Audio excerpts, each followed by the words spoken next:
శ్రీ గురుభ్యో నమః. శ్రీమాత్రే నమః. మా భక్తి టీవీని ప్రోత్సహిస్తున్నటువంటి మా ప్రేక్షకులందరికీ ధన్యవాదాలు తెలియజేస్తూ ఈ వారం రాశి ఫలితాలు తెలియచెప్పుకుందాం.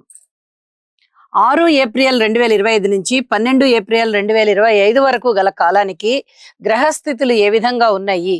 ముందుగా గ్రహస్థితులు. మీన రాశిలో బుధ, శుక్ర, శని, రవి, రాహు 5 గ్రహాల సమ్మేళనం జరుగుతూ ఉంది. ఇక గురువుగారు వృషభ రాశిలో ఉన్నారు. చంద్ర, కుజులు ఇద్దరు కర్కాటక రాశిలో ఉన్నారు. కుజుని యొక్క నీచ భంగం జరుగుతూ ఉన్నది. అలాగే కేతువు గారి యొక్క స్థితి కన్యా రాశిలో ఉంది. వారాంతంలోకి వెళ్ళేటప్పటికీ చంద్రుని యొక్క స్థితి మాత్రమే కన్యా రాశిలోకి వచ్చి ఉన్నది. అయితే శని గారి యొక్క దృష్టి వృషభ రాశి గురువు గారి మీద పడుతూ ఉంది.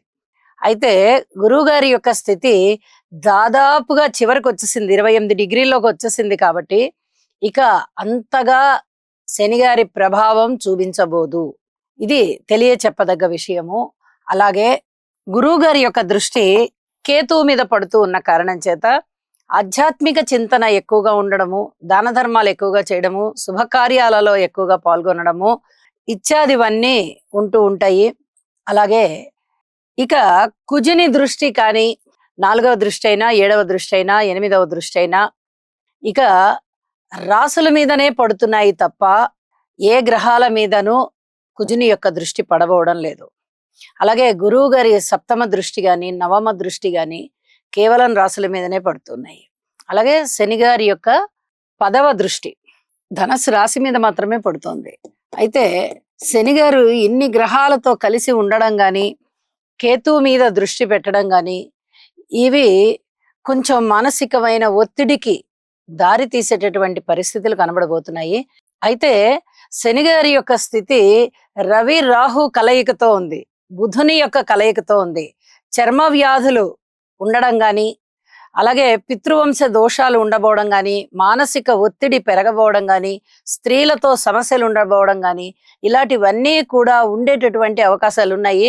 అలాగే జలతత్వపు రాశిలో ఈ గ్రహాల యొక్క కలయిక జరుగుతూ ఉన్న కారణం చేత 5 గ్రహాలకి కొంచెం ఇబ్బందులు ఎలా ఉంటాయంటే దేశకాలమాన పరిస్థితుల మీద ఇబ్బందులు కలుగుతూ ఉంటాయి. వ్యక్తుల మీద అంత ప్రభావంగా ఉండకపోవచ్చు, కానీ వ్యక్తిగత జీవితంలో ఎవరికి వారికి చిన్నపాటి పరిహారాలు చేసుకోవాల్సినటువంటి పరిస్థితి అయితే ఉంటూ ఉంది. ఇక ఈ పరిహారాలు ఏమిటి అనేది మనం ఏ రాశికి ఆ రాశికి తెలియచెప్పుకుందాము. అలాగే రాశుల యొక్క ఫలితాలు తెలియచెప్పుకుందాం. ధనస్సు రాశి. ధనస్సు రాశి వారికి ఈ వారం రోజుల కాలాన్ని కూడా పరిశీలన చేసినట్టయితే బుధగ్రహం గాని, శుక్రగ్రహం గాని మేలు కలగజేసేటటువంటి స్థితిలోనే ఉన్నాయి అని చెప్పుకోవచ్చు. అయితే బుధుని యొక్క స్థితి నీచలో ఉంటూ రాహు గారితో కలిసి ఉంది. శుక్రాచార్యుల వారు ఉచ్చలో ఉన్నప్పటికీ కూడా రాహుతో కలిసి ఉన్నారు, శని గారితో కూడా కలిసి ఉన్నారు. అంటే వివాహ జీవితంలో కొన్ని రకాల ఆటంకాలు కనిపిస్తూ ఉంటాయి. వివాహాది శుభకార్యాలు జరగడం ఆలస్యం అవుతుంది. ఇంట శుభకార్యాలు కూడా వాయిదా పడేటటువంటి పరిస్థితి కనిపిస్తోంది.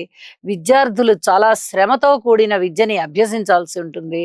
అలాగే మాతృవర్గ రీత్యా కొంచెం శారీరక పరమైనటువంటి కష్టం ఎక్కువగా ఉండేటటువంటి కాలం అని చెప్పాలి. పితృవర్గ రీత్యా కూడా అంతగా బాలేదు.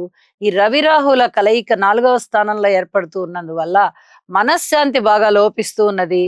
విద్యార్థుల విషయంలో కూడా మరిన్ని జాగ్రత్తలు తీసుకుంటూ ఉండాలి. ఏదైనా దూర ప్రాంతాలకు వెళ్ళాలి అనుకున్న వారైనా కూడా ఆ ప్రాంతాలని ఇప్పుడే వెళ్ళాలి అనుకోవడం అంత మంచిది కాదు. కొంచెం ఈ గ్రహస్థితులు దాటిన తర్వాత వెళ్ళడం చాలా చాలా మంచిది. స్థిర చిరాస్తులు ఏమన్నా కొనుగోలు చేయాలి అనుకున్నట్లయితే కొద్దిగా వాయిదా వేయండి. ఇప్పుడు ఏది కూడా కార్యానుకూలత లేదు. ఇది చెప్పదగినటువంటి విషయంగా తెలియజేస్తూ ఉన్నాను. అలాగే కుటుంబం విషయంలో కుటుంబంలో కొంచెం ఐకమత్యం బానే ఉంది. అయితే అన్నదమ్ముల సహాయ సహకారాలు బాగా తగ్గిపోయాయి. నిన్న మొన్నటి వరకు కూడా మీకు చాలా చక్కగా అన్నదమ్ముల సహాయ సహకారాలు ఉన్నాయి. 3వ స్థానంలో సంచరిస్తూ ఉన్నటువంటి శని గారి యొక్క స్థితి ఇప్పుడు అర్ధాష్టమంలోకి వెళ్ళిపోయింది. అంటే 4వ స్థానంలోకి వెళ్ళిపోయిన కారణం చేత కొన్ని పనులు మొండిన పడ్డము, కొన్ని పనులు అసలు అవ్వకపోవడము లాంటివి జరిగే అవకాశం ఉంది. శని గారికి తైలాభిషేకం చేయించవలసిందిగా సూచన చేస్తూ ఉన్నాను. స్థాన చలనానికి అవకాశం ఉంది. మీరు వేరే ప్రదేశాలకు వెళ్ళవలసి వస్తుంది. వెళ్తే ఇబ్బందులుంటాయి. వెళ్ళడంలో గూడా ఇబ్బందులుంటాయి. ఒక పరీక్షా కాలం ఏర్పడిందే అన్నట్టుగా ఉంటుంది. అయితే దీనిని మీరు సాధించడానికి గురు అనుగ్రహం కొరకు గురుగ్రహ స్తోత్రాలు పఠించండి. ఇది చాలా చాలా చెప్పదగినటువంటి సూచన. సంతాన రీత్యా ఓర్పు కలిగి ఉండాలి. రుణాలు కొంచెం పెరిగేటటువంటి పరిస్థితి కనిపిస్తోంది.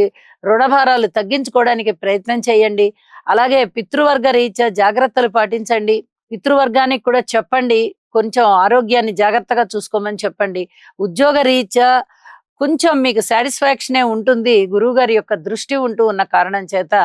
అయితే ఇన్ని రకాలైనటువంటి గ్రహాలు సమస్యల్ని తెచ్చిస్తున్నాయి కాబట్టి ఉద్యోగ జీవితంలో కూడా జాగ్రత్తగా ఉండండి అని చెప్పి తెలియజేస్తూ ఉన్నాను. కార్మికులు, కర్షకులు, నేత పనివారు, చేతి వృత్తుల వారు, అలాగే స్త్రీలు, ఇక రాజకీయ నాయకులు, మీరు ఏ కేటగిరీ వారిని తీసుకున్నా కూడా అధిక జాగ్రత్తలు అవసరం అని చెప్పి తెలియజేస్తూ ఉన్నాను.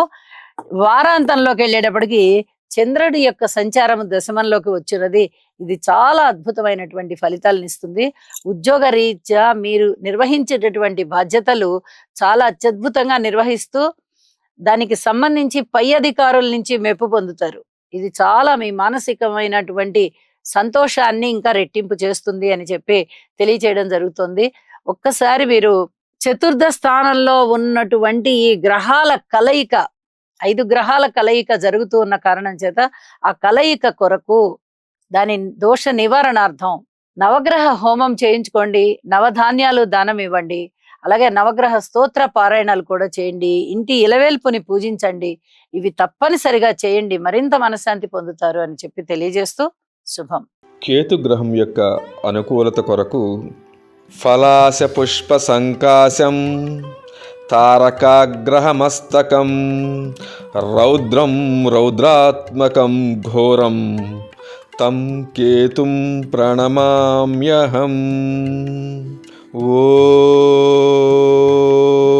ఓం ప్రాం ప్రీం ప్రౌం సహ కేతవే నమః. ఈ శ్లోకాన్ని పఠించటం వలన గ్రహదోషములు ఏవైతే ఉన్నాయో అవన్నీ కూడా నివారించబడి మానసిక ప్రశాంతత చేకూరి దుఃఖ ఈతి బాధల నివారణ ఏదైతే ఉందో అదంతా కూడా మీకు తప్పగా కలిగే అవకాశం ఉన్నది.